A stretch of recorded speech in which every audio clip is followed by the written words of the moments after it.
Welcome to the Coming Home Well podcast, the show that educates, supports, and advocates for the veteran community.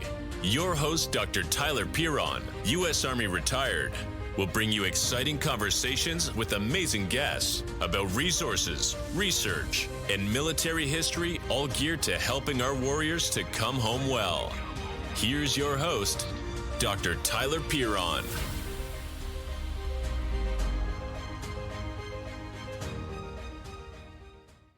Welcome back to Coming Home Well. I'm your host, Tyler Piron, and today we have a repeat guest. This doesn't happen very often, so I'm actually very excited. We have Colonel Tom Buzz Rempfer.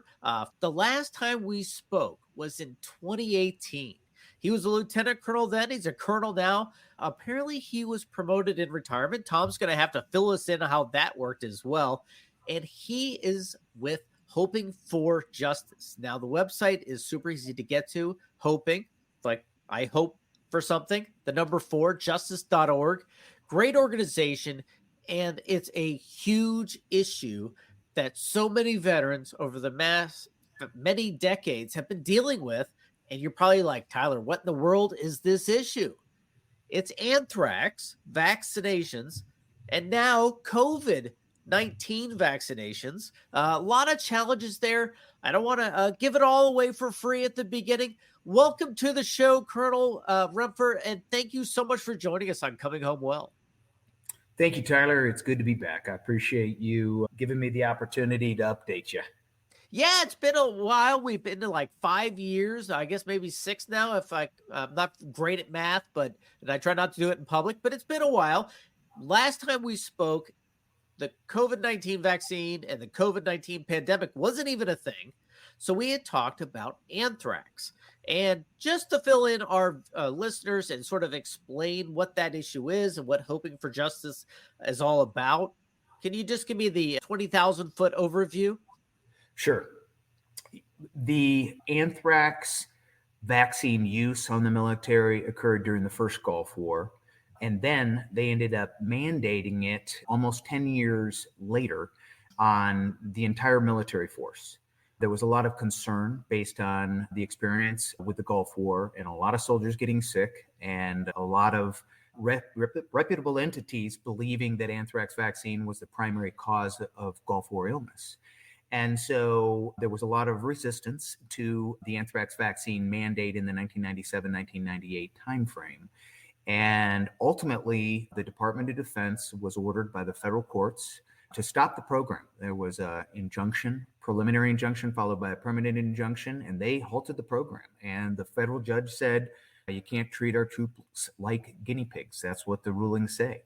And as you mentioned, my website, hoping4justice.org, using the number 4, don't write out 4, hoping4justice.org, or another website redirects there, unyielding.org.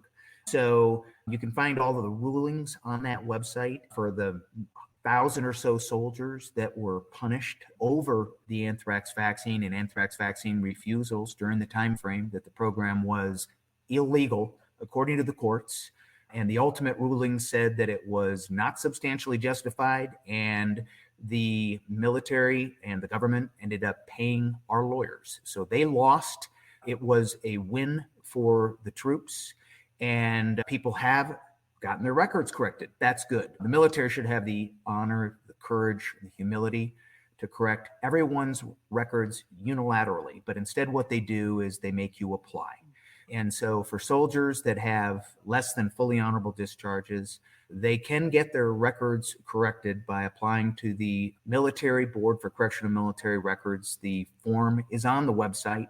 The process is painful, but you don't need an attorney. You can just simply fill out a DD Form 149 and explain your service experience, show your discharge that might have been less than fully honorable, and ask to have it upgraded to fully honorable. And it's a very short form and should be a very simple case to have discharges upgraded.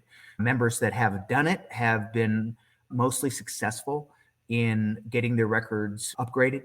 And so I encourage everybody to do that. That's kind of where we were in 2018 when we were talking about it. We were essentially saying that there's a process for people to get their records corrected. After that time frame, indeed, a couple different Marines successfully got their records fully upgraded. They'd had bad conduct discharges. They got their That means they were court-martialed, like they were probably went to jail, right? Yeah, absolutely. They actually went to jail over anthrax vaccine refusal. And the military put them in confinement. They were fined, they were demoted, and they were received less than honorable discharges, bad conduct discharges. Those discharges were upgraded to fully honorable. The Marines received good conduct medals. They received their back VA benefits. And, bottom line is it's a success story. Unfortunately, it's not the proactive, courageous leadership that should be occurring, where the military leaders go ahead and say, hey, anybody that was involved in this program and these punishments should have their records corrected. President Trump actually had directed the Department of Defense, and the Department of Defense put out a memorandum that said that if there have been any injustices, errors, or inequities, people can have their records corrected. That was the basis for the review. Because as you can imagine, we're 20 right. They already had that option, right? Well, they had that option, but it's been so many years. Now, normally the corrections boards allow for a waiver to the 3-year statute of limitations based on in the interest of justice. They normally allow waivers to that statute of limitations, but we're talking 20 plus years later. So the Secretary of Defense level memorandum to review people's records gave them the basis to have the review. And that's how these Marines got their records reviewed. So that memorandum's also on the website, hoping4justice.org. And so the bottom line is we have been successful since we had the last interview in getting some folks' records corrected. That's all very positive. Also, subsequent to the interview, there was a national biodefense strategy that came out that ended up mirroring 4 major tenets of my Naval Postgraduate School thesis, which recommended a biodefense strategy, such as was actually put out 10 years later. We can talk about that. And there's been a great deal of similar issues that have occurred with respect to the pandemic. And so as we continue the interview, I'd like to discuss some of the genesis of the bio incident that related to anthrax, the anthrax letter attacks, how that almost derailed our efforts to have the anthrax vaccine program reviewed, but ultimately some soldiers did get their records corrected, so that's a positive. But I'll talk about those parallels, and then I'll talk about the parallels also with respect to the laws that went into effect after we got the anthrax vaccine program declared illegal. They came up with new laws because, once the anthrax vaccine program was declared illegal, it basically was an unapproved medical product. And the FDA was ordered to license it properly. And that was our whole point was, not only is it not licensed properly for what you're using it for, inhalation anthrax, but it's actually not been licensed by the Food and Drug Administration at all. Even though they were required to, decades earlier, they were required to formalize the license, and they never did it. It was an unlicensed medical product being used for an investigational or experimental purpose. Hundreds of thousands of people. Yeah, in no uncertain terms, both in the first Gulf War as well as during the anthrax mandate 10 years later, which was all 20 years ago, it was an unapproved medical product. So the Department of Defense, the Food and Drug Administration, Department of Health and Human Services, kind of had a quandary. How do we use a drug product that is unapproved?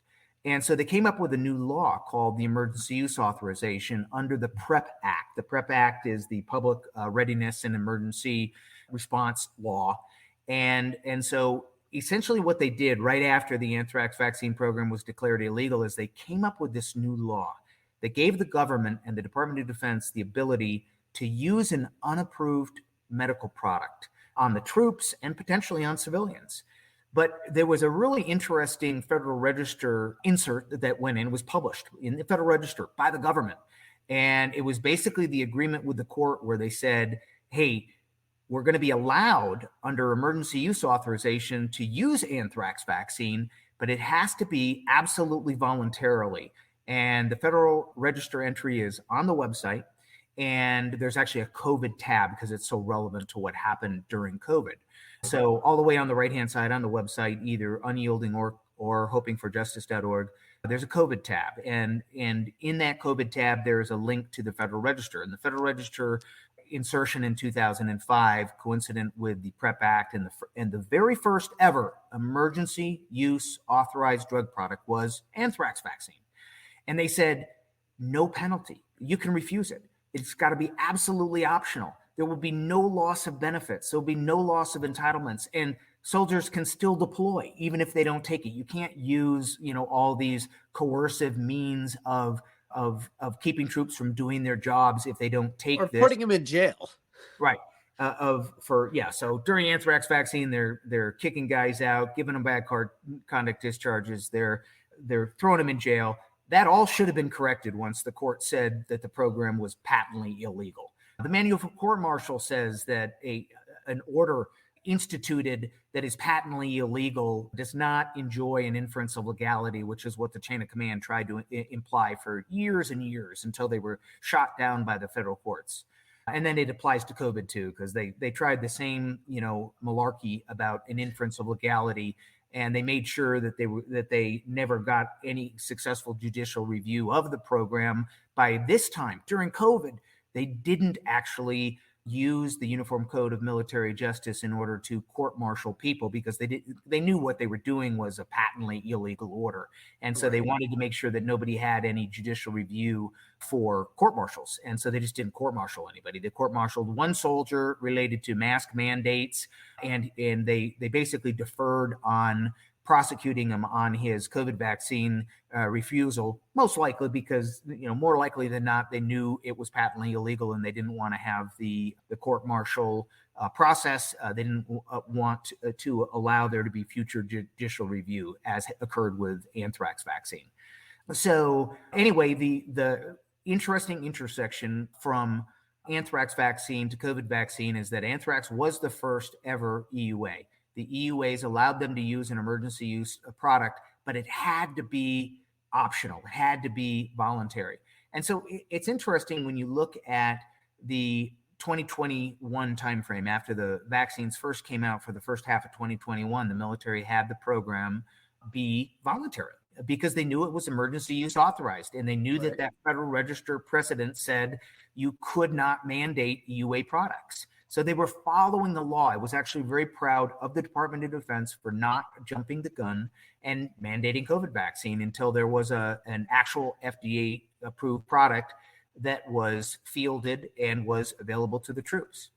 So in August of 2021, coincident with the disastrous events related to the Afghanistan pullout, it's almost like they wanted to change the subject, and they went ahead and announced a vaccine approval for COVID vaccine for the Pfizer. And they said, it's approved. And oh, by the way, now we're going to go ahead and start mandating it. But what they didn't tell you is that they reissued literally within a day of the quote unquote on paper FDA approval, they reissued the emergency use authorization. And in the reissued emergency use authorization, it says that they're only going to use EUA product, that they don't actually have FDA product because they have so much EUA product, they're just going to use that up. And they make very clear in the reissued EUA that the products are legally distinct. And that's because one is produced under EUA standards, and one that ended up never being produced was under FDA regulatory standards for an approved product. And so they can't be intermixed. You can't take a EUA product and suddenly wave a wand and say, okay, now we're going to relabel all this stuff as FDA approved. And so it wasn't exactly the same drug. It was, hey, we have this. It's mostly the same. This new product is totally FDA approved, but we bought so much of the old stuff that, you know what, we're just going to use that up, but we're going to say it's approved, even though it's a different thing. Right. And that's not legal. And they know it's not legal. Right. So yeah, it sounds pretty shady. Yeah, you can't take a 2021 vehicle and suddenly slap a new, title on it and say, hey, now it's a 2021 vehicle. It just doesn't work that way. And so it makes common sense that you cannot suddenly take something that is EUA, emergency use authorized, and suddenly say it's FDA approved. And so the test of this is, after the quote unquote FDA approval, what was given? Only emergency use authorized products. So for months and months, years after the FDA approval was announced and after the mandates were instituted based on the FDA approval, everything they gave Americans in the United States of America, everything at the pharmacies, at every CVS and Walmart pharmacy, it all still said emergency use authorized. Therefore, it had to be optional. And for the military as well, they tried to do some hocus pocus and imply that there were some FDA approved product that were provided at some point later on after all of the mandate deadlines. So it's all kind of not applicable from the perspective of the actual mandate. The bottom line is, only emergency use authorized product that had to be optional was the only thing provided. And so the program was a disaster.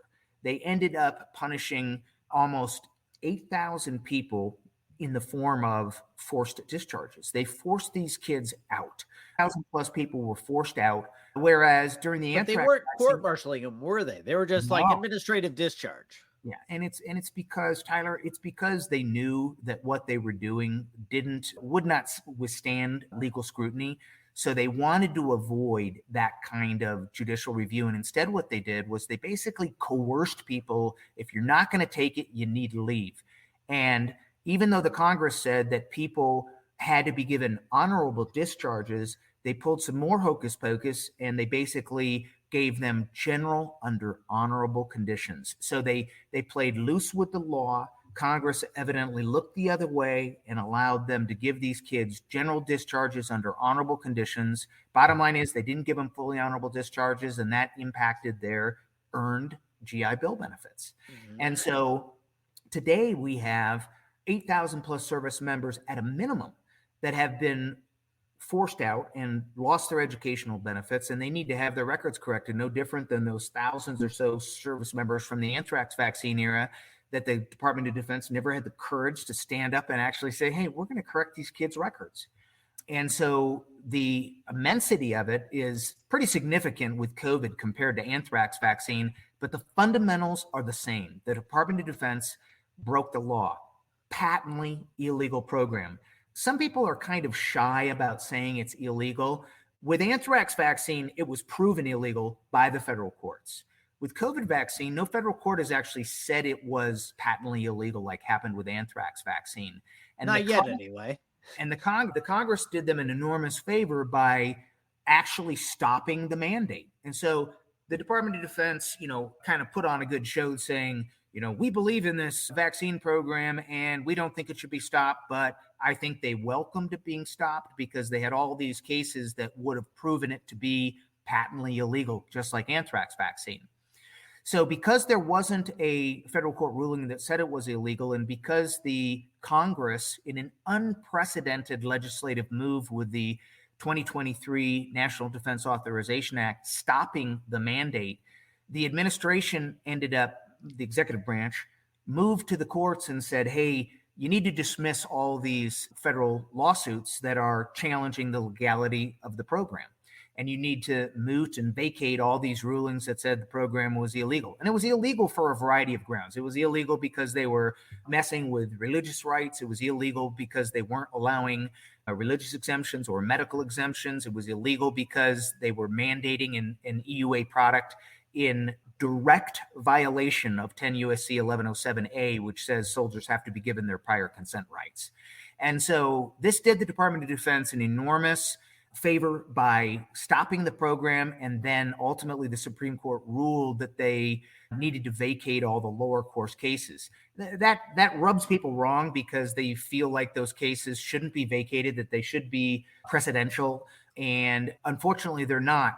But it's not like they removed the rulings and said that what this court decided no longer exists. They can't evaporate that. Can it be cited as precedent? Evidently not. Can the cases be brought again if they ever tried to do another mandate with an emergency use authorized product? So they're trying to do the slay of hand, 3-card Monty. Hey, yeah, we did it, but now we stopped it because Congress said so, and therefore all the crap that we were doing doesn't count.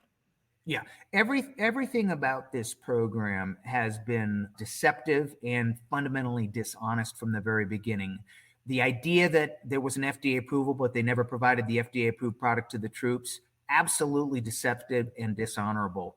The Secretary of Defense put out a directive for the mandate that specifically said that soldiers would only be given fully FDA approved product. It never happened. So even for the folks that are shy about saying that it was illegal, it was in violation of the SecDef directive. The SecDef himself should say, hey, listen, unbeknownst to me, I thought the troops would be able to get FDA approved product. We jumped the gun and we never should have forced those troops out that were never offered FDA approved product. That would be the honorable, humble, just, courageous thing to do. I'm still hopeful that will happen. If it doesn't happen with the current administration, it will hopefully happen with the next administration, because it was just so in your face, absolutely illegal. And even if you don't want to say that it was illegal because there's no federal court ruling that says it was illegal, well, just look at the SecDef directive. It said that they were supposed to have FDA approved product. That didn't happen. Congress shut the program down. We should have the humility and courage as Americans, as American leaders, our executives, our lawmakers. They should all have the courage to go back now and say, this really didn't make sense. It made so little sense that the Congress actually stopped the program. It probably makes sense to do the right things for those 8,000 troops that ended up getting less than fully honorable discharges.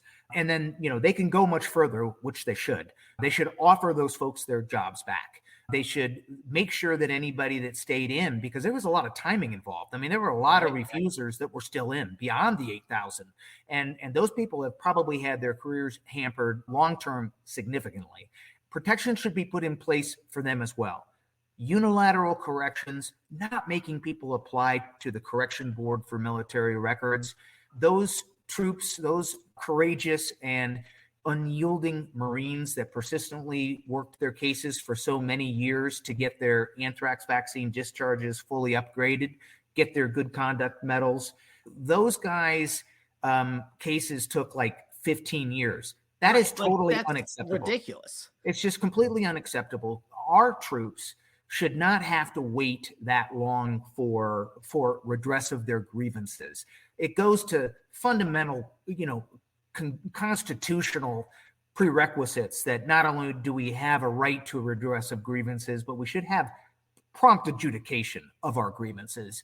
15 years, 20 years. I had a correction of military records case myself where I was a lieutenant colonel, and I'm grateful to the Department of Defense not only for every experience that I had in the military, for all of the opportunities to express my professional dissent over the years and be able to stay in.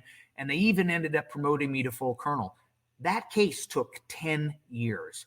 And it's unacceptable because during those many years, for most litigants or applicants, they'll tend to get tired and go away. And the Department of Defense ends up, kind of tiring people out. And that's not an acceptable modus operandi for the way justice should be working, for the way the corrections boards should be working. It shouldn't be, hey, the guy that's still standing 10 or 15 years later, hey, we'll throw him a bone and we'll fix it. They've waited so long with respect to anthrax vaccine corrections that, for all practical purposes, it's beyond all statute of limitations. Nobody can really get any back pay, get any back rank at this point, but they can have their discharges upgraded. The paper can be fixed. And if that ends up giving them GI Bill benefits, then that's good because they earned those. Those were earned benefits. And the Department of Defense, Department of Veteran Affairs never should have denied those benefits from those troops. And so that would be my hope, is that not only for COVID vaccine refusals, but also for anthrax vaccine refusals, is that the Congress does something courageous. And, not only did they take that courageous step and actually stop the Department of Defense from implementing a patently illegal vaccine mandate, but the judiciary stopped the anthrax vaccine patently illegal mandate. Take all of this history and put together some legislation.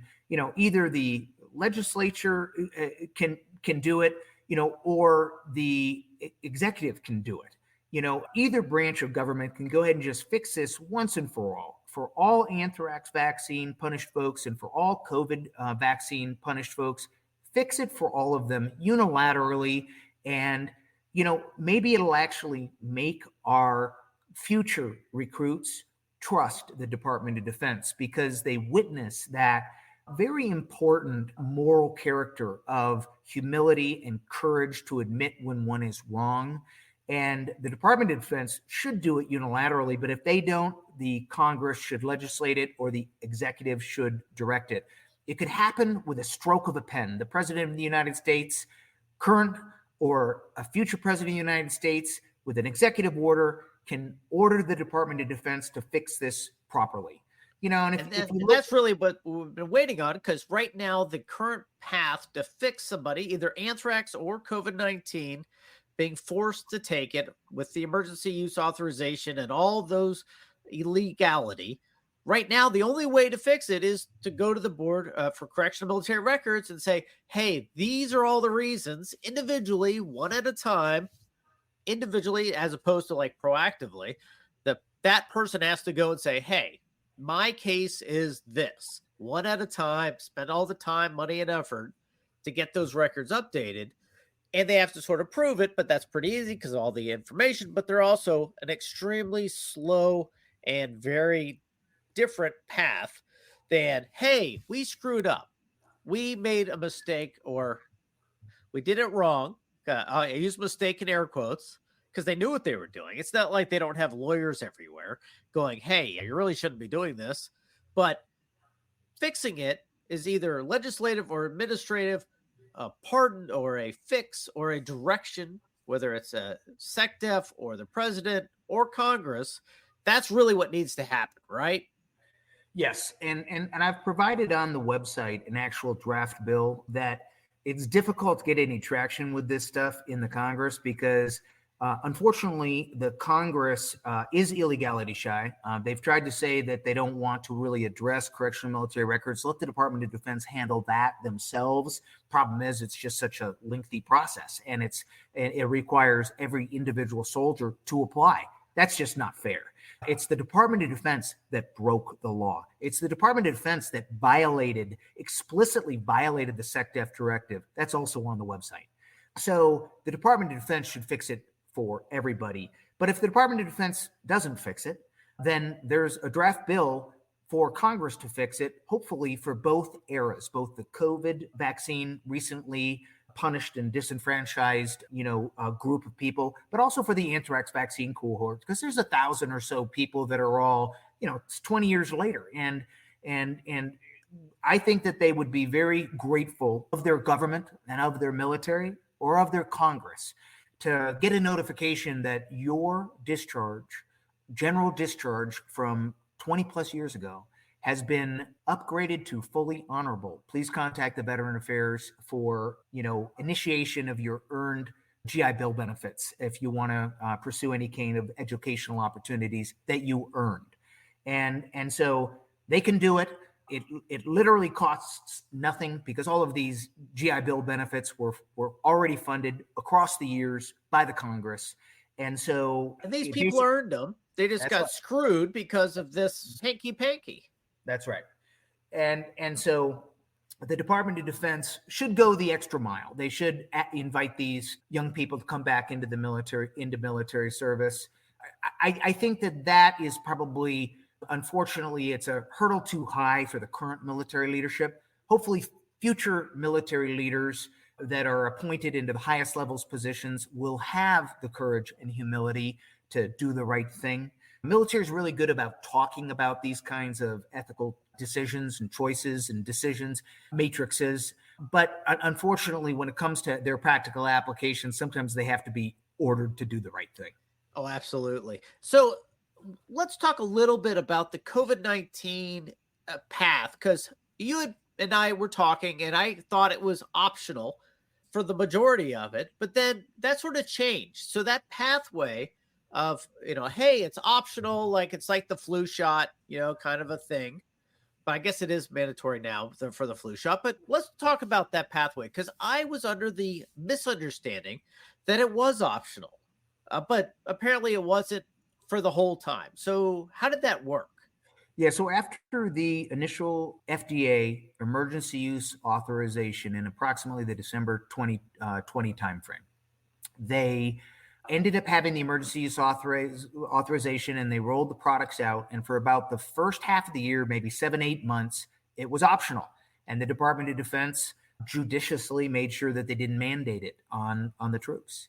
And then when the fraudulent FDA approval occurred, I mean, they put out an FDA approval, but they put out no FDA approved product. I don't know what you call that other than basically a gargantuan fraud on the American troops and the American people. So after August of 2021, when they came out with the gargantuan fraud of the FDA approval, and then the next day reissued the emergency use authorization and reiterated that the products were legally distinct, but then went ahead and not only did mandates on the military, but did mandates on federal employees, federal contractor, large businesses, medical providers. And so they had all these mandates suddenly because there was this mirage, this ruse of there being an FDA-approved product. And they instituted mandates over the course of the next year, year and a half. The mandates ended up getting uniformly rejected by the courts. Supreme Court ended up ruling that the OSHA mandate for large employers was illegal.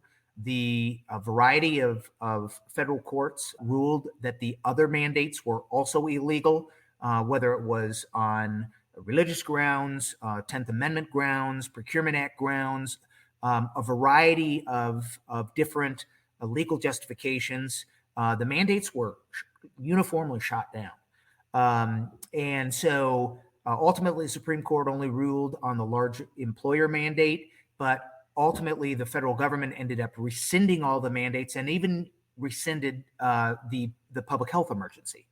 And so ultimately, the mandates did not go well.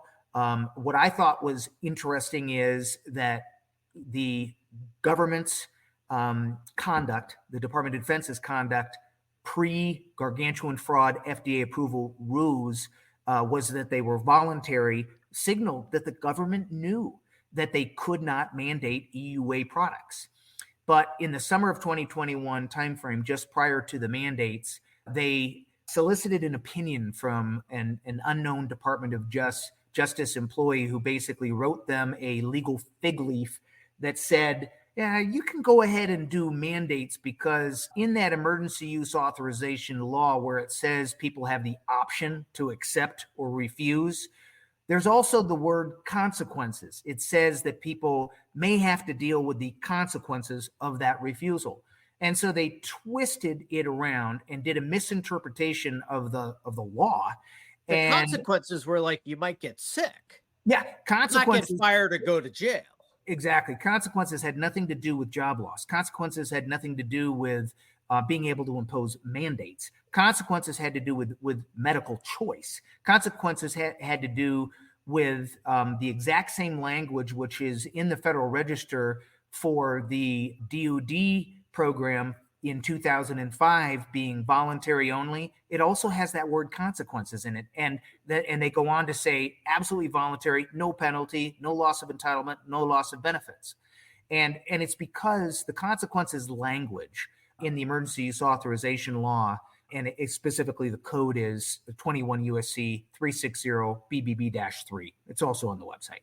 The language actually comes from 21 CFR 50.25, which is a code of federal regulations which relates to protection of human subjects and informed consent. So the language, the context of having consequences out there in the legal world and in the law, in the Federal Register, it's because it's supposed to be option to accept or refuse. The precedent is the DUD first ever EUA in the Federal Register. The contextual justification is 21 CFR 50.25, the protection of human subjects. And the Title 21 law that I cited, 360 BBB-3, has the same language, and it was misinterpreted by the Department of Justice in order to get green light for the administration, the launching of mandates. It was the protection of human subjects is the entire basis of doing research. Any researcher will tell you that anything involving humans involves all sorts of protections so that people are informed about the potential risks, but also that they can quit at any time. Yeah. Like, you're like, oh, I don't want to do this. That's the whole point of, voluntary and knowing consent. If you're forcing people to do it by losing their job or going to jail or getting fired or any of these things, that's coercive by its very nature. Yeah, and it's not a good look for the government, and that's why they backed off of the mandates. That's why they've tried to get all the court cases dismissed. And ultimately, the government should not be doing nationwide mandates on the population based on essentially such legally weak foundations of misinterpretations by one DOJ official. They got their legal fig leaf and they went and imposed mandates on the entire American population. And Tyler, this isn't even to start discussing the safety and efficacy of the drug product. I mean, right. That's we separate. know now, 3-4 years later, we know that safety is seriously in question. We know efficacy or lack thereof is not even in question. The drug isn't even efficacious. Does not stop transmission, does not stop infection. The fundamental, basis of putting these mandates out there to begin with was the idea that it might be safe and effective. As a matter of fact, the legal standard for safe and effective under the EUA law is reasonably safe. And one thing I want to point out is an additional very disturbing trend that's occurred over the course of the past 100 years. So over 100 years ago, they started coming up with drug laws. They wanted to make sure that they had safe drugs on the market, safe products. And over the years, they included efficacy standards, make sure that drugs, not only were they safe, but they're actually effective. And they work. They do the thing that you're taking it to do. Yeah. And so there were all kinds of echelons of amendments to the drug laws and the Food, Drug, and Cosmetic Act over the year that required drugs to be safe and effective. And it all changed basically with the advent of the anthrax letter attacks. And they wanted to get a drug product out there that was unapproved, but they knew that they had a problem because it technically, wasn't approved. And so they wanted to have a new standard of something called reasonably safe and effective. And so we actually unwound 100 years of FDA government drug law history where they were constantly making sure that drugs were safer and safer, more effective and more effective, and the laws supported that. And then they unwound it all with the emergency use authorization law. And it would be one thing if they actually kept it voluntary and gave people their proper informed consent notifications that, hey, this drug is new. We don't know if it's safe.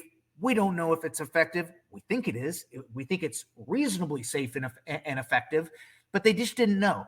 But they didn't do any of that. Not only did they unwind the legal requirements of safety and efficacy, which used to be the preamble of the Food and Drug Administration, that it could not be understated the importance of safe and effective drugs. You can't even find that preamble on the FDA website anymore. Now the preamble of the FDA seems to be, we're going to just allow anything that we can contend is reasonably safe or effective to be distributed.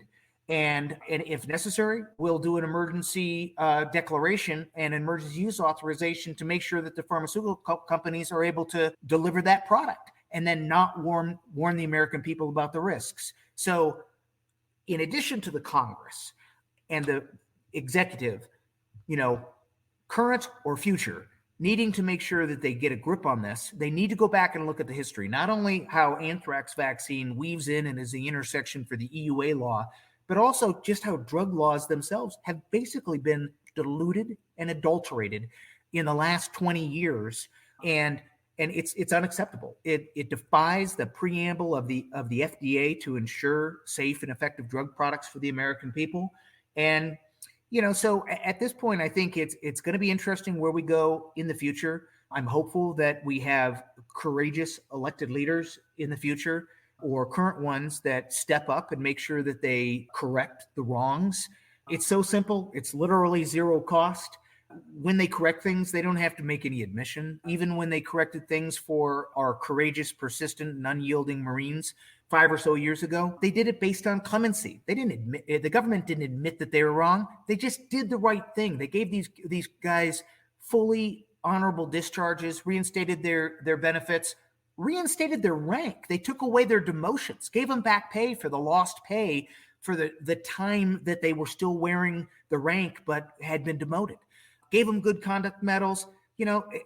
Most of these things are literally zero cost, but the benefit to the impression of the American people about the courageousness and the trustworthiness of our government, that they actually have the courage to do the right thing despite the bad political look. We're suffering a unprecedented recruiting and retention problem in the military, and it's only going to continue until our military, our national leaders, turn this thing around and show the American people, show the moms and dads of the United States of America that we can trust giving our sons and daughters to the armed forces, that we're going to have leaders that stand up for them, are stewards of their rights, rather than falling over and looking the other way and allowing troops to be treated like guinea pigs, as the federal judge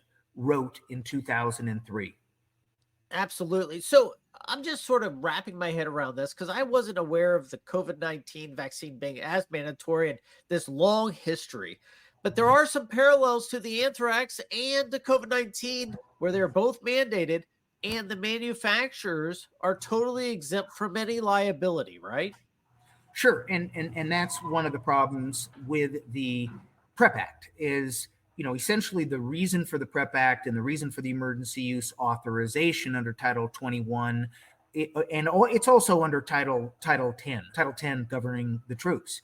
Section 1107 is what they violated when they illegally mandated anthrax vaccine. Section 1107A is what they added for emergency use authorized products, but then, prudently published in the Federal Register that it would be illegal to mandate it. And so, to your point about manufacturers not having any liability, that's the essence. The essence of the PrEP Act gives covered entities, and that's basically anybody who is in the chain of events of ordering or giving emergency use authorized vaccines to people, making them, distributing them, prescribing them, mandating them. They're all exempt from liability. Zero liability unless there's willful misconduct. And essentially anybody who tries to prove willful misconduct is going to have a problem, because the government basically says, yeah, we were in agreement, and so there is no willful misconduct by any of the tertiary players, the covered entities. They're all 100% immune. And instead, the only recourse people have is to, if they have an injury, is to apply to the Countermeasures Injury Compensation Program, the CICP, which has a ridiculously low record of giving anybody any compensation. There's just a handful of cases that have even been heard or given any compensation. And the compensation does not begin to compensate people for loss of life, compensate people for lost earnings, for becoming disabled. So there's a lot of problems with that PrEP Act law. which has essentially shifted all risk of these products onto the American people and the troops versus on the people that are pushing them, mandating them, prescribing them, making them. Or getting rich from them. That's always the follow the money. Somebody was getting rich. Somebody was making a lot of money. And the government was like, hey, you have to take this or you are going to end up in the street and we don't care. And so this was so unprecedented to go across the entire country and say these large sectors. And I think that is probably the biggest pushback. A lot of times when things happen to the military, like anthrax, people are like, yeah, it's the military. Yeah, it's probably really dangerous. But when they started pushing it across, healthcare and any major manufacturer, OSHA laws, that sort of got Congress's attention, which I think is the reason that they rescinded it. But at the same time, there's still no consequence. There's no recourse if you're not feeling well or you're having heart issues or all these young people with cancer. There's a lot of emerging research about all the challenges with COVID-19 vaccines, especially heart issues in young folks. It's not 100% definitive yet, but it sure looks like that. There was a lot of the same issues with the anthrax vaccines, right? Yeah, there were definitely a great deal of health problems related to the anthrax vaccine. Department of Defense has done everything possible to not study it. Interesting thing about the COVID vaccine and the latest National Defense Authorization Act for 2024 is they've ordered the Department of Defense to actually study it this time. Not anthrax, but COVID. And make sure they study what kind of adverse events may have happened to our troops. If I'm not mistaken, it's section 725 of the NDAA, whereas the other sections 526 through 527 of the latest NDAA also requires the Department of Defense to consider bringing people back into the military. Unfortunately, it doesn't order them to bring people back into the military, but it orders them to begin that process. And so that's good. Unfortunately, the process is very lethargic and unjust as a result. But you made a comment about the overreach. They kind of like went too far this time. There's a couple of dimensions to that. Number one, they in comparison to anthrax, which only affected potentially 2.4 million soldiers. And, the anthrax vaccine didn't end up impacting 2.4 million soldiers. Part of it was because the program was declared illegal. But you want to know what happened prior to it being declared illegal? The plant was shut down by the Food and Drug Administration for significant violations of current good manufacturing practices. So they were using a vaccine that came from a shut down manufacturer and had been issued a notice of intent to revoke its license. And then later, the program was entirely found to be illegal. So that dimension was a very small subset of the American people that were impacted. So therefore, there's only a very small subset of the American people that understand the egregious injustice that occurred to those troops. But the other dimension is COVID. COVID impacted the entire country.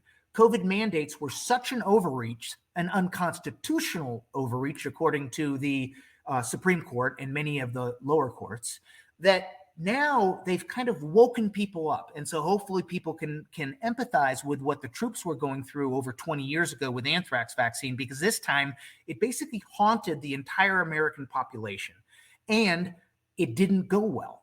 And so that's a very important point as far as the overreach. But part of that overreach, some of the dysfunctional, behaviorally disappointing aspects of it is people were actually pitted against each other. You had the highest leaders of our nation basically saying that this was a pandemic of the unvaccinated, which scientifically has turned out to be patently false.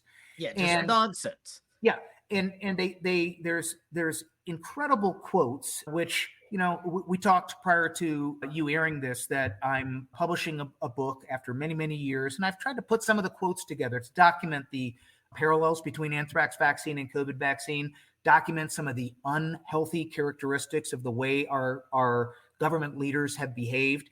And I actually use that psychological lens because it's very important. I mean, again, safety is really of concern. Efficacy or lack thereof is really not in doubt.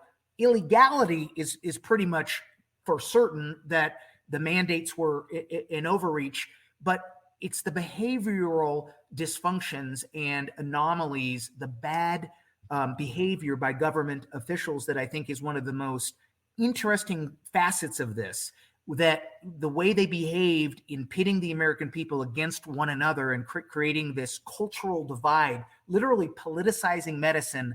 I think that's something that we should or will be discussing for decades and decades to come. I think the American people will ultimately want to look at what's happened, hopefully from a medical lens, scientific lens, hopefully from a legal lens, but from a psychological lens. It is absolutely fascinating how the American people were hoodwinked by leaders that basically tried to pit good people against one another. And that's very disappointing, but if you look at the quotes and if people just kind of think about what happened over the course of the past few years, they'll say, yeah, it really was kind of some unhealthy behavior by our leaders. And hopefully they'll either be contrite about that in the future, or hopefully they'll be replaced by people that are willing to honestly analyze that and make sure that we get well as a nation. I also think it's fascinating the way some of the government leaders, and you and I also spoke pre-recording a little bit about the origins of COVID. It's absolutely fascinating that the anthrax vaccine experience was basically hampered by the anthrax letter attacks. And so let's go back. So I know all about the anthrax letter attacks, but I bet you a lot of our audience has either forgotten or just wasn't tracking that. So back in the first Gulf War, in the early 90s, we had the Gulf War. We started the anthrax vaccination program. It continued on starting then and going forward. Anybody's deployed to the Middle East, then everybody in the service. But then in 2001, right after 9/11, what happened? So we were making great progress in getting the anthrax vaccine program shut down. I'd been contacted by Karl Rove in the White House. I was working regularly with Ross Perot, who's a great veteran philanthropist, tried to help resolve issues like the illegal use of the anthrax vaccine. He made sure that we briefed the offices of Senator Daschle, Gephardt, Senator Warner. We had basically got to a point where Karl Rove told me Department of Defense is reviewing the issue. When that review occurred, Undersecretaries of Defense made recommendations to Secretary of Defense Rumsfeld to effectively halt the anthrax vaccine program, develop a new vaccine, which they basically had known they needed since 1985. And so we were making great progress as of the August 2001 timeframe. And then all of a sudden, after Senator Daschle writes to Secretary of Defense Rumsfeld and questions the punishments meted out against the troops over the anthrax vaccine program, in light of the pressure on the program and coincident with his own undersecretaries recommending that the program be canceled, suddenly there's anthrax letter attacks right after 9/11. And effectively what happened was an Army scientist who was responsible for the potency testing of the anthrax vaccine at Fort Detrick. It was his pet program. He ended up sending out anthrax letters, apparently, or somebody did. I'm kind of agnostic as to who the actual perpetrator was, but the Federal Bureau of Investigation and the Department of Justice took 10 years, but they put out findings that said that the motive of the anthrax letter attacks was to save the failing anthrax vaccine program. So whether or not they got the perpetrator right, I certainly think that they got the motive right. But they also hid information from the American people. They didn't tell the American people that Senator Daschle, who was the only entity who was attacked with those anthrax letters, who was actually questioning the vaccine program, they didn't tell the American people about that. They didn't tell how Senator Daschle and the attack on his office directly linked to the motive. Matter of fact, they went one step further and said nobody seemed to have any inkling as to why he might have been attacked, which is preposterous considering the motive was to save the failing anthrax vaccine program. And Senator Daschle, based on the encouragement from Ross Perot, was one of the key congressional allies who was questioning the anthrax vaccine program. So it's just amazing. I guess we're lucky that the Department of Defense, Justice and the FBI put out the findings and actually said that the motive was to try to save the failing anthrax vaccine program. But They didn't go far enough. Had they gone a little bit further and linked in the anthrax vaccine program and the termination of the legislative oversight that occurred as a result of the fear bomb of the anthrax letter attacks, we might have actually had some congressional officials that might have said, hey, so 10 years ago, we were reviewing the anthrax vaccine program. We found it to be highly problematic. The Department of Defense was about to stop it. And then suddenly there's anthrax letter attacks. They halt the review of the anthrax vaccine program. They accelerate it.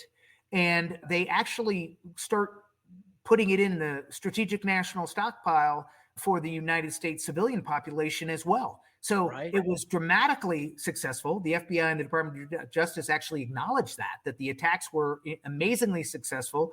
It led to the resurgence of the anthrax vaccine program when it was supposed to be stopped. It led to the passing of the Patriot Act, and it led to the passing of the PrEP Act and the emergency use authorizations and the liability-free drug scheme and cottage industry for the biodefense enterprise. And the whole thing. So it went from like a theoretical thing that somebody might be exposed to if they use biological weapons in a combat environment to, oh my gosh, the whole country's under attack. Obviously 9/11 happened. Then these anthrax letters showed up. I was actually at Walter Reed as a special agent, and we had received one in the mailroom, and we had to empty it, do all the craziness. And so I was like, oh my gosh, this is crazy, because I wasn't trained in how to deal with a biological attack, that's in the mailroom. But we had one at Walter Reed. We had it at a number of places. I followed that case pretty closely because of all the craziness that was happening and being personally involved in a small way. And I was like, oh, because it's very difficult to create anthrax that is aerosolized so that it spreads. It's not an easy thing. You can't do it at home. You need all sorts of specialized equipment, and you also have to have some to make more. And so when they finally identified that Fort Detrick scientist, that absolutely makes tons of sense. That was sort of his life work, and he didn't want it to go away. And he knew exactly the folks that were involved, like Senator Daschle, saying, hey, this guy, he's going to change his mind when he gets a letter full of anthrax and be potentially exposed or die. And people did die from these attacks. That's right. There were a total of 5 Americans that were killed by the anthrax letter attacks.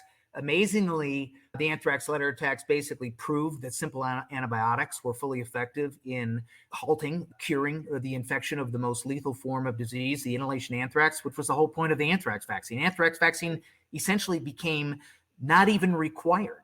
And top government officials after the anthrax letter attacks and the awareness that simple antibiotics worked to cure people made that the go-to treatment. But you mentioned where you were when the anthrax letter attacks occurred and who you're working for. I had just delivered a citizen petition to the Food and Drug Administration challenging the improper licensure of anthrax vaccine, and a matter of fact, the lack of a licensure by the Food and Drug Administration. I was in Washington, D.C., I filed the citizen petition at FDA headquarters in Rockville, Maryland. And on my way out of town, I called my contacts in Senator Daschle's office to let them know the progress of our joint work at that time. They put me on hold. I was on my way to the airport. They came back on the phone and said that they had to evacuate the office due to an anthrax package being received. They hung up the phone. I went home. It was all over the news. So basically, real time, I witnessed the anthrax letter attacks by Daschle's office. I knew that Daschle was at the ground zero for questioning the anthrax vaccine program. And for some reason, had the FBI taken that seriously and actually looked at the Fort Detrick scientists from day one, as I recommended, because I contacted the FBI, and the FBI was never in touch with me. They never responded to me actively. I was told I would be interviewed. They never interviewed me. They ignored the issue for 10 years and then basically said exactly what I was contending in my tips was correct, that the origin was from the inside of the Department of Army, which was the Office of Primary Responsibility for the Anthrax Vaccine Program, by one of the key scientists, and the motive was to save the anthrax vaccine program. Had they listened, they could have wrapped that case up in a couple of weeks versus taking 10 years. Right. And so who had motive? But, we just saw 2 towers go down, the Pentagon was attacked, and then it was a couple months later, I guess it was December, January, if I recall properly, just a few months after those attacks. And this guy, whoever it was, but I think it's that scientist, like we talked about, hey, I don't want my program to go away. This is a real risk, and I'm going to make sure that they know it's a real risk because I'm going to send it out. And they big story at the time, but obviously memories fade. People, that lived through that. It's been 23 years, and it's a long time. That's absolutely shocking to me that they would continue something that doesn't work or doesn't work well, and then repeat it again for COVID-19.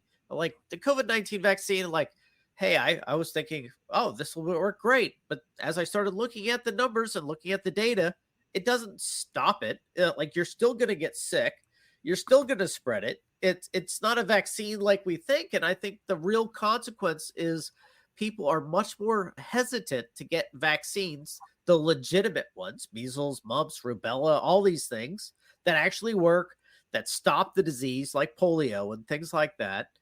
Because they're like, oh, well, if they're lying about this, they're probably lying about that. And that's a real shame as well. Yeah, and so the historical lens, I think, is really, really important. Not only the bioincident of the anthrax letter attacks, which stopped a lot of oversight mechanisms from actually doing the right thing, but then with COVID, another bioincident. And in the interim, because of the anthrax bioincident, they actually came up with a strategic plan, a national biodefense strategy that was published by the executive branch. But guess what? Because they effectively lied and covered up the bioincident nature of the COVID pandemic, they never implemented the National Biodefense Strategy. All of those stakeholders that should have come together, the Biodefense Steering Committee, everything that was recommended in my thesis that was mirrored in the Biodefense Strategy, none of that went into effect. And instead, it was a significantly siloed effort as far as the pandemic response. They covered up origins in no uncertain terms. And that's problematic. Unless we go back and analyze these kinds of bioincidents and keep them from happening in the future, whether it be U.S. involvement with funding gain-of-function research or other dangerous pandemic preparedness type research, until we get a grip on this, it could happen again. And so from a strategic, long-term historical perspective, it's very important that hopefully our generation, but future generations, understand what they have and have not done. And so, I mentioned earlier that I did put forth a book which deals with a lot of lessons learned, tying the anthrax vaccine debacle to the COVID immunization fiascos. And, basically it asks future Americans, if current leaders, next round of leaders don't fix these things, future American citizens are going to have to get a grip on this because, frankly, the future, well-being, health of our world, I think relies upon some good strategic resurveying of judgments and willingness to admit when mistakes have been made, willingness to make corrections when corrections are due. Maybe Tom, what is the name of your book? The book is called Unyielding. And it comes from kind of another side story in my military career where I was reprised against in some of my duties after I'd refused anthrax vaccine. I ended up ultimately getting into remotely piloted aircraft work. A lot of pilots in the military don't like doing drones. And so for me, it was an avenue to get back into operational work to serve my country. And so I did that for many, many years, basically a decade. In the midst of that service, unfortunately, I guess due to my unyielding nature, according to my chain of command, I got sideways with that chain of command because I had been trying to protect many of my troops that were subordinate to me that I was responsible for on a variety of different issues. And basically, I irritated my chain of command. And then at one point, there was a commander selection process. I was selected to be the commander through that meritorious selection process. The chain of command basically covered up my selection, selected a different person, and fired me. And so rather than put me in as the unit's commander, which I would have been willing to do because, I was working with a great bunch of American service members and performing, I think, a valuable mission. Rather than putting me in command of my unit, they fired me, and the top general basically said, your unyielding demands of the chain of command when you think they're doing something wrong will no longer be tolerated. So ever since then, my kids joked around with me about, hey, Dad, you shouldn't be unyielding. And so became kind of a humorous family joke, but it applied to my military career because on all of these things, whether it was trying to get justice for being fired after, being selected to be the next commander, or the anthrax vaccine thing, it was basically my unyielding nature that led to all these problems. But the irony is that my education at the Air Force Academy, all of my professional military education while I was an active duty military member or guard or reserve, all of our ethics training tell us that we're supposed to be that unyielding person. And our chain of command are supposed to be those unyielding leaders that support us when we identify things that have gone wrong. So or about to go wrong. Yeah. You're supposed to be unyielding and doing the right thing. Right. And so now today we have another 8,000 plus unyielding members of the military that stood up for their rights and were correct and challenged the military on religious, medical, or legal grounds about the patently illegal implementation of the COVID immunization mandates. And they were correct, right? They were unyielding. And what did they get? Just like me, they got essentially drummed out. I was able to fight back. The Department of Defense actually, at the highest Inspector General's level, determined that my case was an illegal reprisal. That led to my promotion in retirement to full colonel. So my case, although painful, is an example where if you are unyielding, not only with standing up for your rights, but if you're also unyielding with the corrections process, you can find justice. But guess what? It shouldn't be so hard. It should not be. Our leaders should be the stewards of our service members' rights. Our leaders should be fixing these things for them rather than drumming people out of the military because they're uncomfortable about what these service members are unyieldingly bringing to the attention of the chain of command. So, Tom, where can you find this book? I remember reading that it was going through a review process. Is it available yet? It will be. The publisher, Skyhorse Publishing, should be putting it out sometime in the spring. So unyielding.org is my website. There's a brief glimpse of a proposed cover for the book, but ultimately the publisher will be putting something out in the very near future.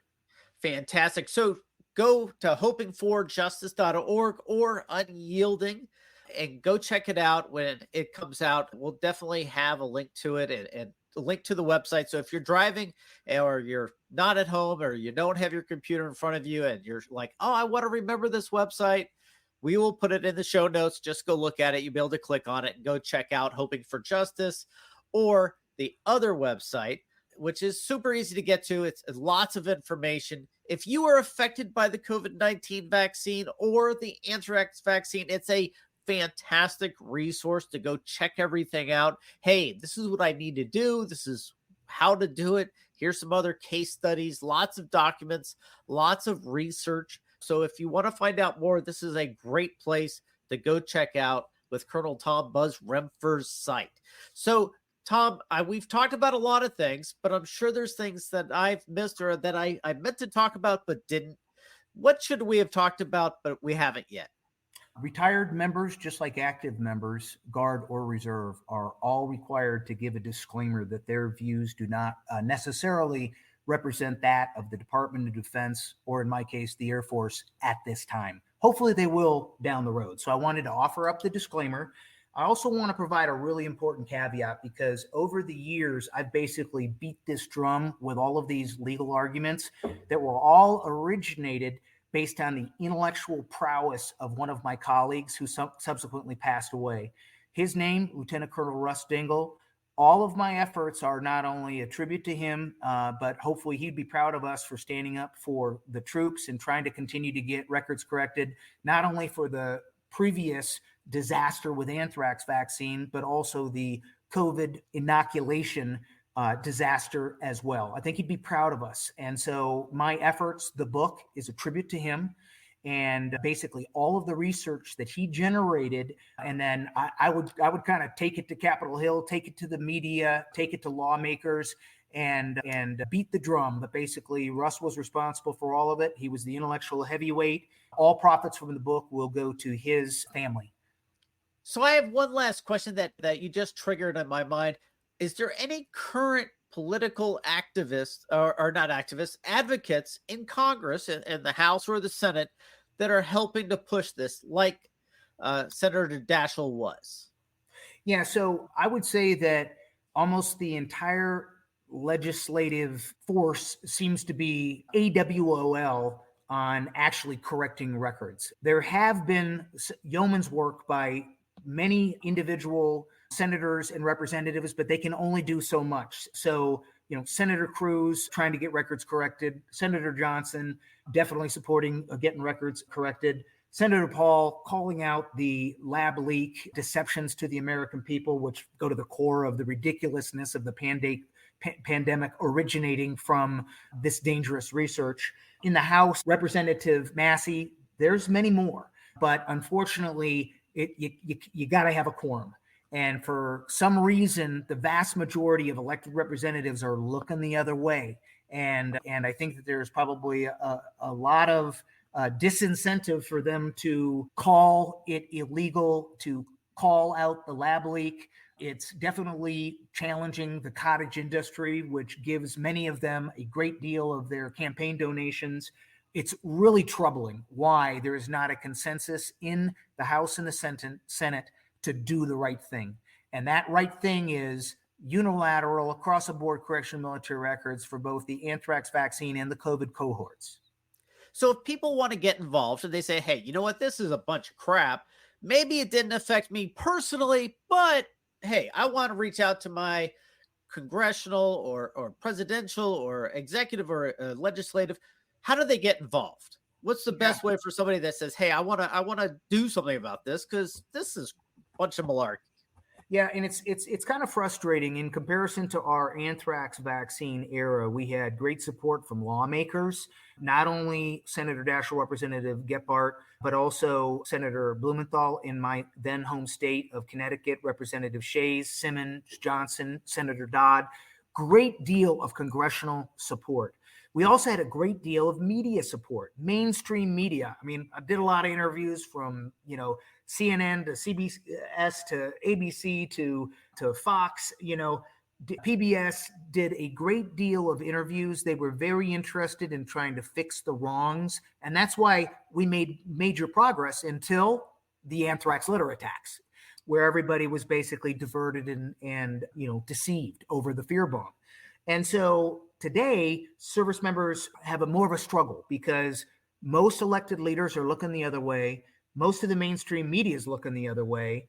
And everybody kind of wants to not talk about it and move on at this point. A matter of fact, the executive order canceling the mandates actually said moving beyond the federal mandates. They just want to move on. They don't want to talk about all the damage that they did. I think it's important to fix the damage in order to reinstill the trust of the American people. What do?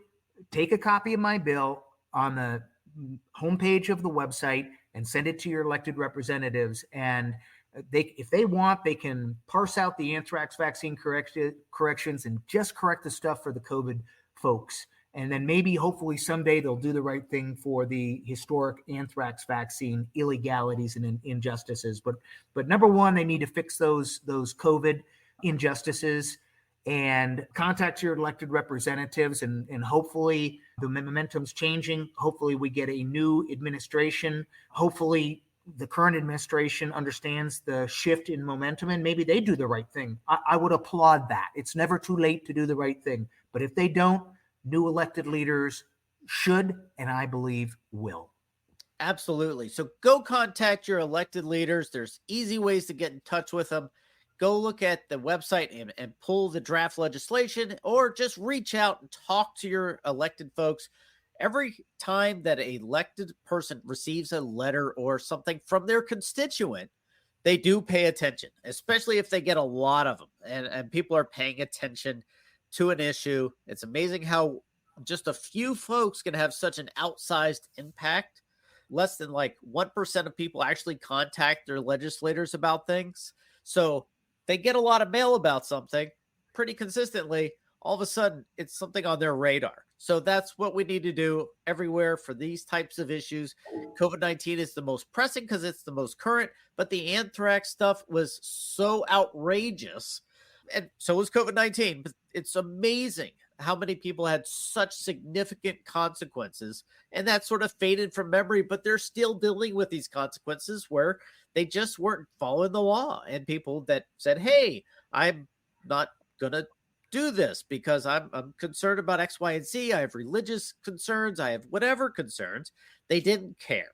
And we thought they would. And most people were like, oh, that's legitimate. They didn't care. Not at all. So hopefully at some point we'll get it fixed, but you can have a part in this. Reach out, talk to people, but most importantly, go to hoping4justice.org and get the material so you understand the issue. Now, that's the first step. And the more people that are aware of it can actually go and do something. We've been talking with Colonel Tom Buzz Rempfer. That was his call sign, Buzz. I think Unyielding is his probably new call sign, at least with his family. Colonel Rempfer, thank you so much for joining us on Coming Home Well and for sharing something that I don't think gets nearly as much attention as it should or eventually will. I know this is the second time we've had you on because it's such an important issue. And though, frankly, there's been a lot of updates, especially with the COVID-19 stuff. So thank you again for sharing all of this and keeping it at the forefront of people's minds. Thank you, Tyler, for bringing visibility on it and making sure people don't forget. Absolutely. Thank you. And everybody, if you want to go find out more, we're going to put all the websites and everything in the show notes so you don't have to write it down. But if you are sitting at your computer and want to go check on it, it is hoping4justice.org, and it'll take you right there. It's a well-designed website. And you can always reach out to Colonel Rempfer if you have any questions or concerns. His contact information, everything else is on the website. Thank you again for joining us at Coming Home Well. Thanks for joining us this week on Coming Home Well with Dr. Tyler Piron. If you enjoyed this episode and you'd like to help support the podcast, please share it with others, post about it on social media, or leave a rating and a review. Thanks again. And until all are home and all are well, this is Coming Home Well.